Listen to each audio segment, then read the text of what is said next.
नमस्ते दोस्तों, आज हम आपके फर्स्ट चैप्टर भोजन एवं मानव स्वास्थ्य का पार्ट 4 लेके आ रहे हैं। हमने अब तक पढ़ लिया संतुलित भोजन। भोजन के पोषक तत्वों के आधार पर विटामिन खनिज लवण और उनसे होने वाले रोग और रक्तचाप। और आज हम आपके अंतिम टॉपिक है नशीले पदार्थ।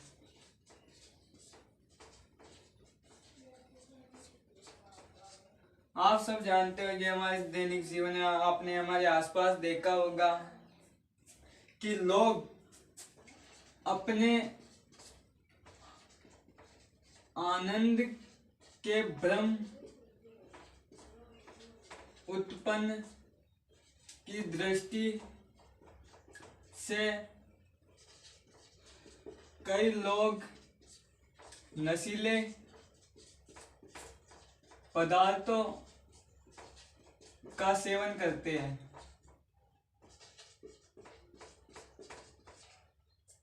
वो सेवन तो करते हैं लेकिन उनको धीरे धीरे बाद में लत पड़ जाती है, जो कि एक बुरी चीज है, जो उसकी आर्थिक स्थिति पर बहुत बुरा प्रभाव डालती है। उसको लत पड़ जाने और कुछ समाज में प्रथाओं के कारण लोग नशीले पदार्थों का सेवन करते हैं। हमारे चैप्टर में हम पढ़ेंगे फर्स्ट गुटखा, मदिरा, तंबाकू और अफीम। तो दोस्तों, हम अपने गम या खुशी के मौके के ऊपर हम कुछ नशीले पदार्थों का सेवन कर लेते हैं, लेकिन वो हमारी धीरे धीरे आदत लत पड़ जाती है और जो कि हमारे स्वास्थ्य पर एक बुरा प्रभाव पड़ता है, हमारे सामाजिक जीवन पर एक बुरा प्रभाव पड़ता है। आइए हम इनके बारे में जानते हैं। गुटखा, मदिरा, तंबाकू और अफीम।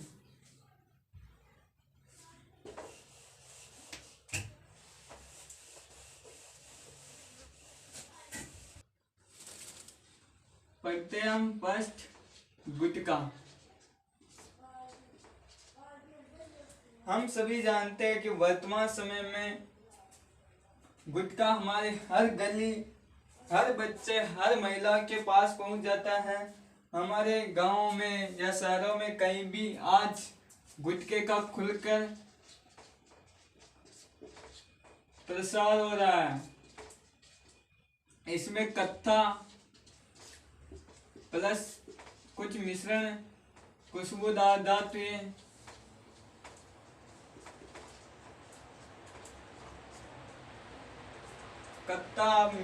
कुछ मिश्रण, खुशबूदार धातुएं और कुछ चूना के टुकड़ों को मिलाकर बनाते हैं। गुटखा आज हमारे जीवन के अंदर वर्तमान समय में हर गली में, हर महिला हो चाहे बच्चे हो, आज गुटखा उनके पास बहुत मात्रा संख्या में पहुंच रहा है, क्योंकि हर गांव, हर गली में गुटखे का खुलकर प्रचार होता है। इसके अंदर कत्ता, मिश्रण, खुशबूदार धातुएं तथा चूना जैसे कुछ पदार्थ मिले होते, कुछ इनके टुकड़े मिलकर बने होते हैं। गुटखा हमारे जो जबड़े होते हैं उसकी मांसपेशियां कठोर हो जाती है, जिसके कारण वह खुल नहीं पाता। और जब हमारा जबड़ा नहीं खुलता है, इसमें जबड़ा नहीं खुलता है, मांसपेशियां कठोर हो जाती है। हमारे जबड़े की मांसपेशियां कठोर हो जाती है और जबड़ा खुल नहीं पाता। इसके कारण एक हमारे समम्यूकस फाइब्रेंसिस नामक रोग होता है। तो दोस्तों हमारे गुटके का ज्यादा प्रयोग करने से हमारे जबड़े नहीं खुल पाता है, मांसपेशियां कठोर हो जाती है। इसके कारण हमारे शरीर में एक समम्यूकस फाइब्रोसिस नामक रोग होता है। आपको ये याद रखना, समम्यूकस गुटके से कौन से जब अगर हमारे जबड़े की हड्डियां मांसपेशियां नहीं खुलती है तो उसके कारण होने वाला रोग समम्यूकस फाइब्रोसिस नामक रोग होता है। अब हम पढ़ते हैं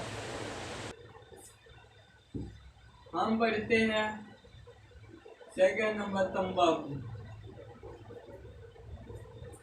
तंबाकू में निकोटीना नामक पत्तियों से प्राप्त होता है। तंबाकू को हमारी देसी भाषा में हम मिराज भी कहते हैं।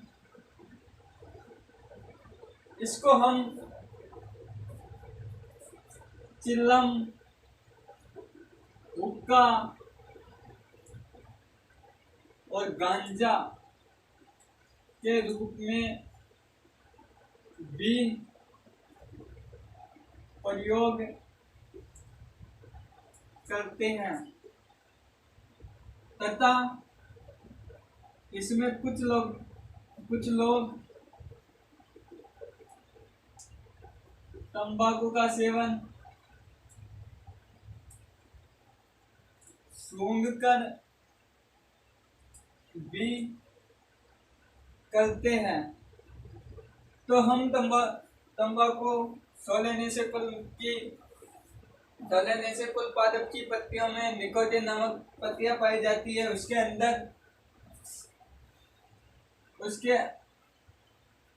अंदर एक निकोटीन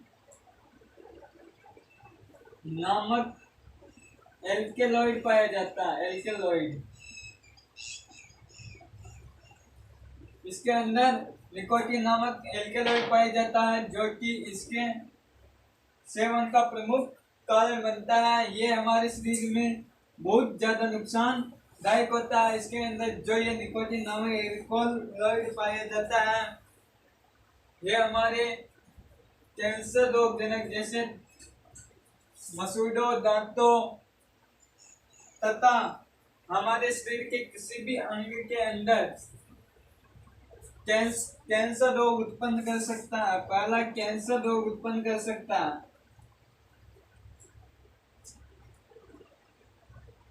तथा कुछ गर्भवती महिलाओं में जैसे ज्यादा तंबाकू का उपयोग करने से कुछ गर्भवती महिलाओं के अंदर प्रेगनेंसी रुक सकती है। गर्भवती महिलाओं में प्रेगनेंसी रुक जाती है, या हम साइंस के भाषा में बोले हमारे विज्ञान में अंडाणु का निर्माण या अंडाणु फर्टिलाइजेशन नहीं हो पाता है। कुछ महिलाएं तंबाकू का ज्यादा सेवन करने से उनके अंदर प्रेगनेंसी नहीं हो पाती है तथा जैसे सिगरेट,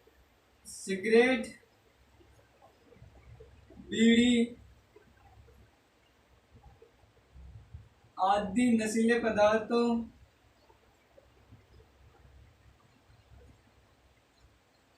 के धुएं में कार्बन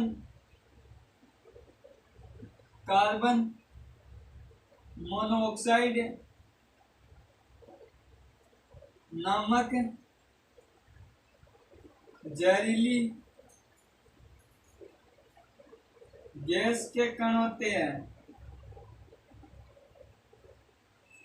जो हम सिगरेट और बीड़ी पीते हैं उसके अंदर उनके धूल के कणों में कार्बन मोनोऑक्साइड नामक एक जहरीली गैस के धूल के कण होते हैं जो कि हमारी सबसे ज्यादा जहरीली गैस कौन सी है? Carbon monoxide. विज्ञान के अंदर सबसे जहरीली गैस कार्बन मोनोऑक्साइड होती है, जो कि सिगरेट, बीड़ी आदि नशीले पदार्थों के अंदर पाई जाती है। तो तंबाकू का सेवन करने से इसका बहुत ज्यादा दुष्प्रभाव है, तथा हम अपने आसपास देखते हैं इसका एक इम्पोर्टेंट इफेक्ट है। तंबाकू के सेवन करने से जो इसका धुआं निकलता है वह उसके पास बैठे व्यक्ति के वह उसके पास बैठे व्यक्ति के संपर्क में आने पर उस व्यक्ति पर भी बुरा प्रभाव पड़ता है।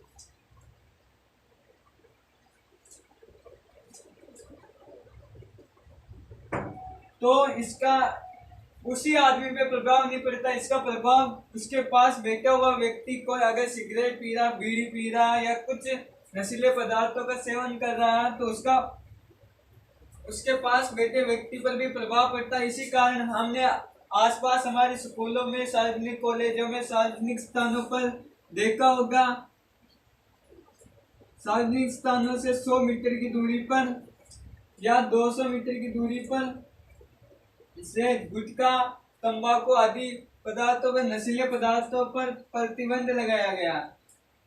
ये इसी कारण लगाया गया सार्वजनिक स्थानों पर 100 मीटर या 200 मीटर पर प्रतिबंध दूरी इसीलिए लगाई गई है क्योंकि हमारे इसके सेवन से दूसरे व्यक्ति के भी उसके भी प्रभाव पड़ता है। इस कारण सार्वजनिक स्थानों पर 100 मीटर दूरी या 200 मीटर दूरी के ऊपर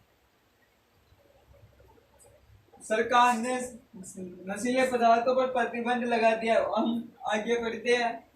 तीसरा, अफीम, मदिरा।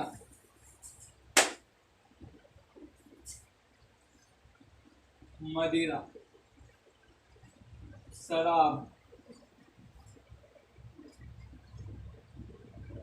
आप सब जानते होंगे मदिरा के बारे में, शराब के बारे के अंदर हमने हमारे आसपास देखा है, हमने बहुत से लोगों को देखा है शराब का सेवन करते हुए। शराब सभी देशों में बनती है, लेकिन इसमें मुख्य कारण जो शराब में पाया जाता है C2H5OH, इसमें पाया जाने वाला एथेनॉल नामक रासायनिक पदार्थ होता है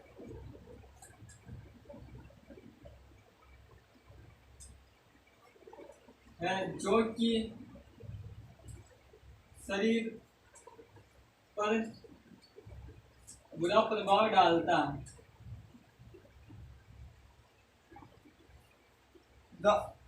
मदिरा सभी देशों में बनती है, लेकिन इसमें पाया जाने वाला कुछ शराबों में एथेनॉल की मात्रा कितनी होती है, उनकी मात्रा पे फर्क पड़ता है।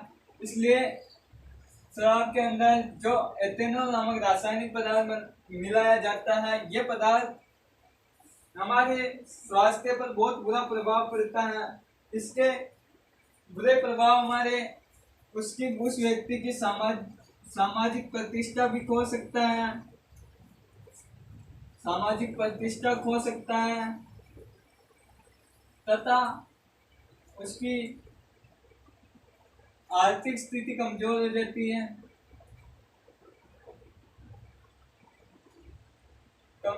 जाती है, तथा उसका जो मस्तिष्क होता है वो मस्तिष्क